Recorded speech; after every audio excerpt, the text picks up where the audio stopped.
ఇవాళ 2 ఏళ్ళే అయింది కానీ ఇంతమంది ర్యాలీకి రావడానికి నిరసన ర్యాలీ రావడానికి కారణం ఏంటి? ఈరోజు దర్శి నియోజకవర్గంలో వైఎస్ఆర్సీపీ కార్యకర్తలు వేలాది మంది తరలించారు. దీనికి కారణం ఒకటే ఒక కారణం, చంద్రబాబు నాయుడు గారు ఇచ్చిన అలివిగాని హామీలు.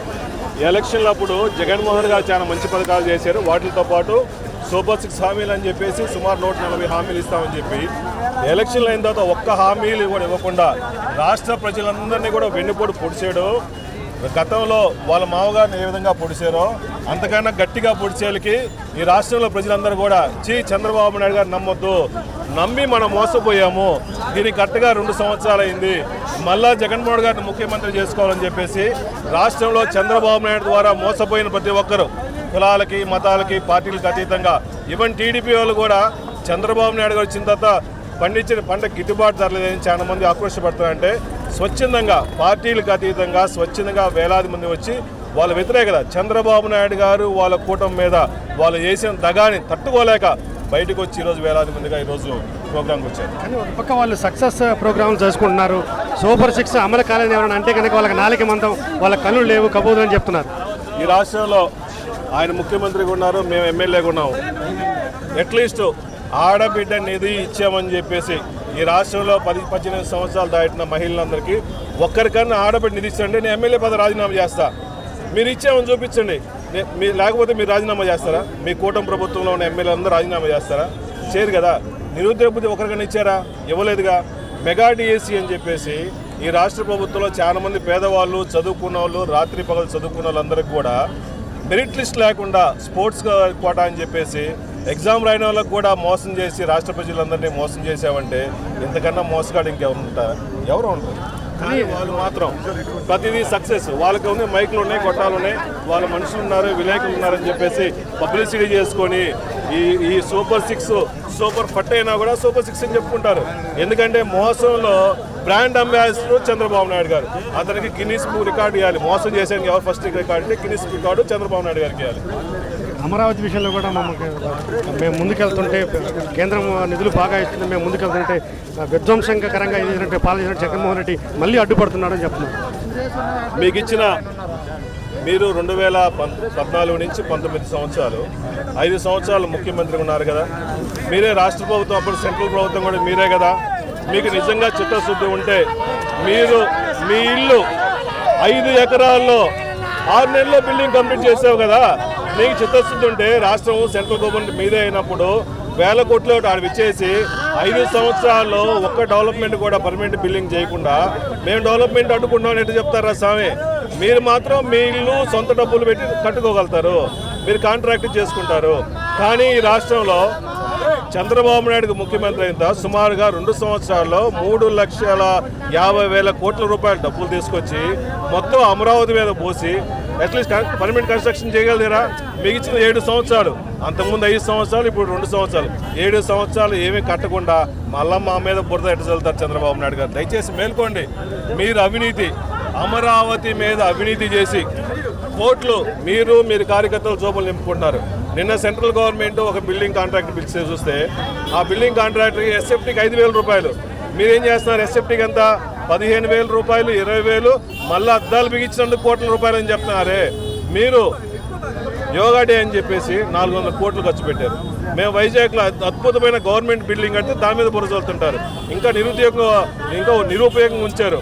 మీరు ఇటువంటి అన్ని జల్సా పనులు, ఫ్లైట్లో తిరగటవన్నీ మానుకుంటే రాష్ట్ర ప్రజలు అన్ని పదాలు ఇచ్చుకోవచ్చు.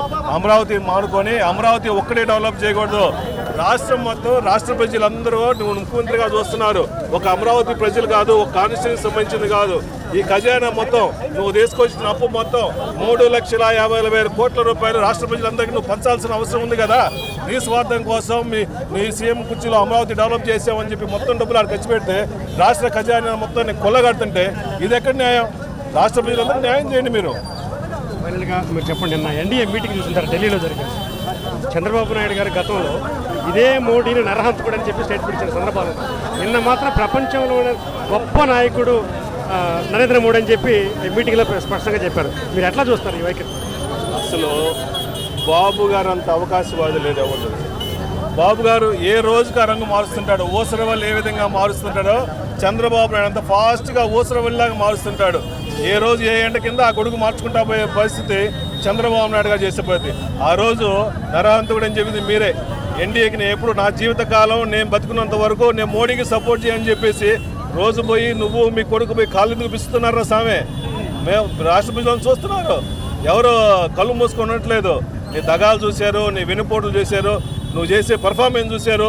ఇంకా నమ్మే పరిస్థితి లేదు. దించడానికి కోసం రెడీగా ఉన్నారు. 2 సంవత్సరాలు అయింది, ఇంకా దించే పరిస్థితిలో ఉన్నారు. కాబట్టి నువ్వు మీ కూటమి వాళ్ళందరూ ప్యాకప్ చెప్పేసి ఇంటికి పోవడానికి రెడీగా ఉండండి. ఇంత పర్ఫార్మెన్స్ చంద్రబాబుకి ఢిల్లీలో చేయడం వెనక కొడుకుని సీఎం చేసుకోవడమా, కేసులు భయమా, లేకపోతే రాష్ట్ర ప్రయోజనాల కోసమా? ఈ రాష్ట్ర ప్రయోజనాల కోసం చంద్రబాబు నాయుడు గారు ఎప్పుడు సెంట్రల్ దగ్గర పోడు. కొడుకును ముఖ్యమంత్రి చేసుకోవడం కోసం ఆయన ఒక ఎడ్యుకేషన్ మినిస్టర్గా ఉండి, ఒక ఎడ్యుకేషన్ మినిస్టర్లో ఇన్ని అవకతవకలు జరుగుతుండి చూస్తూ ఉండి, ఒక ఎడ్యుకేషన్ మినిస్టర్ చేత కాకుండా రాష్ట్రానికి సీఎం ఏమవుతాడు? మోడీ గారికి బాగా తెలుసు ఇతని దగ్గర విషయం లేదురా స్వామి, ప్రస్తుతానికి అదే ఎక్కువ, ఎడ్యుకేషన్ మినిస్టర్ ఎక్కువ అని చెప్పేసి మూల కూర్చోమన్నాడు. చంద్రబాబు నాయుడు సీనియర్ కాబట్టి ఏదో మాటలు చెప్తున్నాడు కాబట్టి ఉంచే తప్ప లోకేష్ను బరాయించే పరిస్థితి ఎవరికీ లేదు. దయచేసి రాష్ట్ర ప్రజలందరూ కూడా మేల్కోండి. దగా చేసే ప్రభుత్వం, చంద్రబాబు గారి ప్రభుత్వం, కూటమి ప్రభుత్వం వెన్నుపోట్లు ఇంకా మీరు నమ్ముతూ ఉంటే పొడుస్తూ ఉంటారు. మేలుకొని మళ్ళా మన దేవుడు, ఈ రాష్ట్రానికి పేద ప్రజల కోసం ఉపయోగపడే దేవుడు జగన్మోహన్ రెడ్డి గారు తప్ప ఇంకెవరు లేరు. కాబట్టి అందరూ వైఎస్ఆర్ కాంగ్రెస్ పార్టీకి సపోర్ట్ చేయాల్సిన అవసరం ఉంది. అందరూ మేలుకొని జగన్మోహన్ రెడ్డి గారిని ముఖ్యమంత్రి చేసుకున్నాం. ఇచ్చిన మాట తప్పితే ఓటు వేయొద్దని చెప్పిన దమ్మున్నడు జగను. చెప్పిన మాట ఊహ చెప్పినట్టుగా చేసిన మా రాజన్న కొడుకుర జగను. ఏ కష్టం రావద్దని పేద గుండెకు ప్రతి పథకం పంపిండుర గడప గడపకు. పులి గడపలో పులి పుట్టినట్టే పుట్టిండురా. జెండలు జత కట్టడమే మీ ఎజెండా, జనగుండల గుడి కట్టడమే జగను ఎజెండా. బలిరా బలి బలిరా బలిరా, పులి వెందులలో పుట్టిందా పులిరా. కుర్చీల కూర్చోవడమే మీ ఎజెండా, కుర్చీ జనమే ఇవ్వాలన్నది జగను ఎజెండా. బలిరా బలి బలిరా బలిరా, పేద బతుకుల మార్చినది ఆ పులిరా.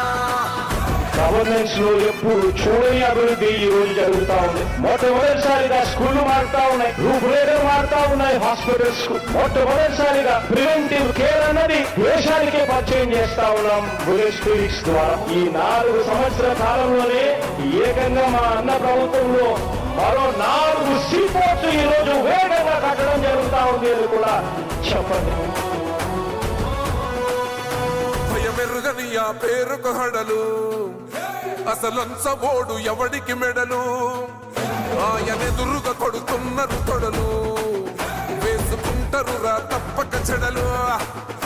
పేదోడి కంచంల 4 మెతుకుల కోసం ప్రజా సంకల్ప యాత్ర చేసి గెలిసెర యుద్ధం. సీమ పౌరుషం పక్కన పెట్టిండుర పేదల కోసం. జెండలు జత కట్టడమే మీ ఎజెండా, జనగుండల గుడి కట్టడమే జగను ఎజెండా. బలిరా బలి బలిరా బలిరా, పులి వెందులలో పుట్టిందా పులిరా. కుర్చీల కూర్చోవడమే మీ ఎజెండా, కుర్చీ జనమే ఇవ్వాలన్నది జగను ఎజెండా. బలిరా బలి బలిరా బలిరా, పేద బతుకుల మార్చినది ఆ పులిరా.